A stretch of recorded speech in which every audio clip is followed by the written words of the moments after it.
மணிபாரதி அவர்கள் இப்போ இந்த எங்களுக்கு ஃபர்ஸ்ட் இந்த திருச்செந்தூர் அப்படின்னு சொன்னோன்னா ஆரம்பிக்கும் போதே வந்து திருச்செந்தூரின் கடலோரத்தில் இந்த பாட்டுல இதுதான் அப்படின்னு இல்லை, இந்த அந்த ஒரு பாடல் போதும் முருகனுக்கு ஏன் அது வந்து அவ்வளவு ஒரு ஸ்பெஷலான ஒரு ஸ்தலமா இருக்கு அப்படின்னு தெரிஞ்சுக்கிறதுக்கு. ஸோ அந்த பாடலை நீங்க எங்களுக்காக வாசிக்க முடியுமா? கண்டிப்பா. இது வந்து எனக்கு குருநாதர் ஏழிசை வேந்தர் பத்மஸ்ரீ டாக்டர் குண்டக்குடி வைத்தியநாதன் ஐயா இசையமைத்த பாடல் தெய்வம் படத்துக்காக. இது ரொம்ப எனக்கு ஃபேவரட்டான சாங்கு.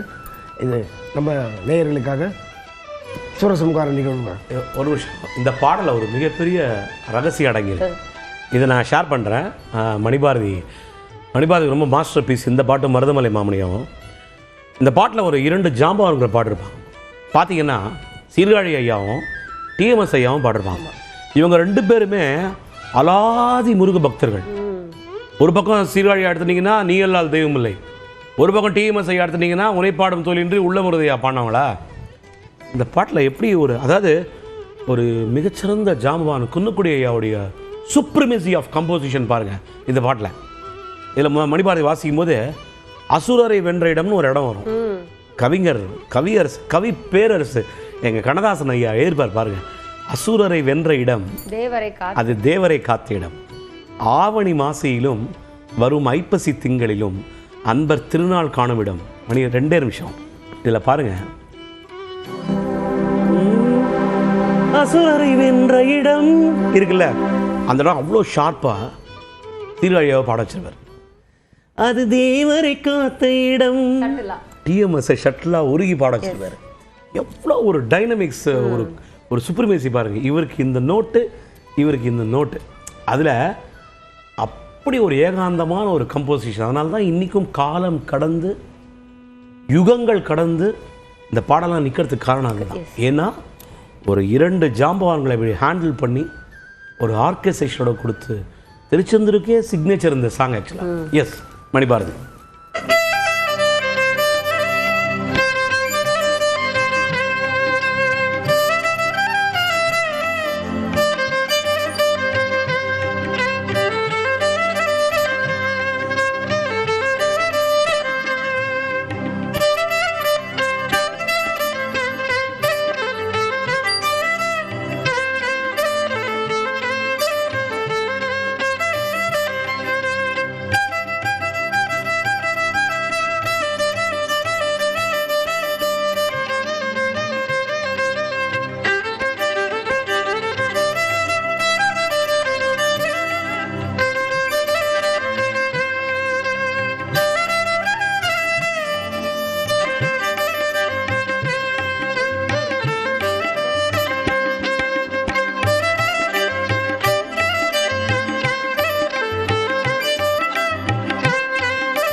அதாவது ரொம்ப என்ன சொல்றது, ஏன் இந்த பாடல் இவ்வளவு மெய் மறந்து போய் கேட்கக்கூடிய அளவுக்கு இருக்கு அப்படின்னா, அந்த டிப்பிக்கலா முருகனை வந்து அவர் பாதம் தொட்டு வணங்கக்கூடிய ஒரு பாடல் மாதிரி இது இருக்கு அப்படிங்கிறது தான்.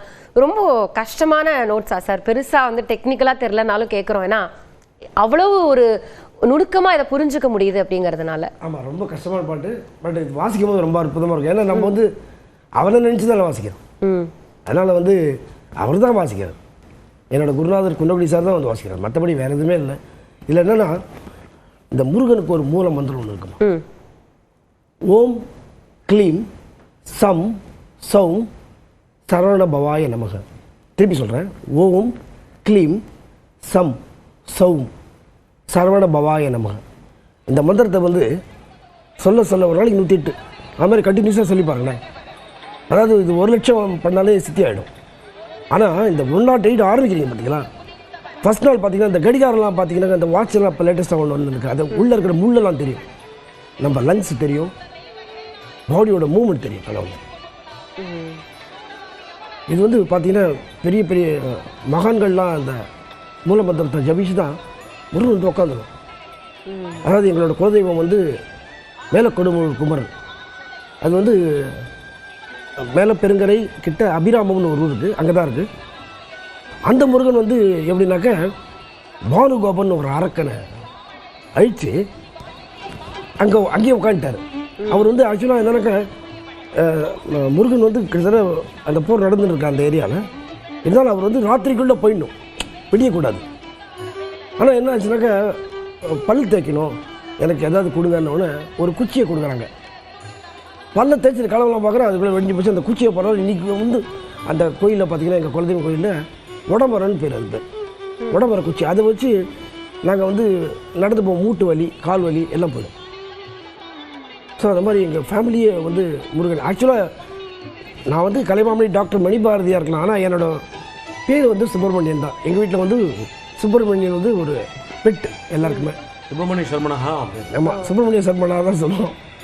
ஸோ அதனால் வந்து எங்கள் தாத்தா கோடீஸ்வரையர், கவிக்குஞ்சர பாரதிகள் இவங்களாம் வந்து பாடல் வந்து நிறைய முருகனை பற்றி இருந்தால் அது வந்து கண்ணன் நல்ல டீட்டெயிலாக சொல்லுவார்.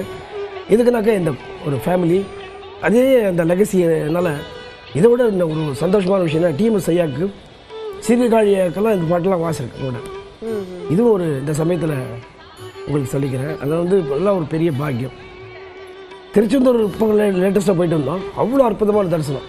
ஆனால் ஒன்றுங்க, அவன் நினச்சா தான் நம்ம பார்க்க முடியும். நம்மளா போய் நான் திருச்செந்தூர் போகிறேன், இப்போ சாமி தரிசனம் பண்ணிட்டு வந்துடுவேன், டைமே சொல்ல முடியாது. அவன்கிட்ட மட்டும் 5 நிமிஷத்துலேயே வந்துடலாம், 50 நிமிஷத்துலையும் 5 நாளும் சொல்ல முடியாது. ஸோ திருச்செந்தூரில் இவ்வளோ ஜனங்கள் இருக்கா, அதெல்லாம் எவ்வளோ பெரிய பாக்கியம். அது எனக்கு தெரிஞ்ச பல நண்பர்கள் ஃப்ரெண்ட்ஸ் எல்லாமே பார்த்தீங்கன்னாக்கா சஷ்டி வரதுனா அங்கே போய்டுவாங்க. 6 நாள் கோவிலே தங்கியிருப்பாங்க.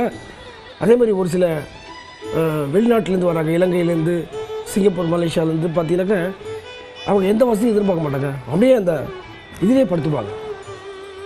அதாவது சபரிமலைக்கு எப்படி விரதம் இருக்காங்களோ அதே மாதிரி அங்கேயும் 6 நாள் வந்து அற்புதமாக இருக்கும்.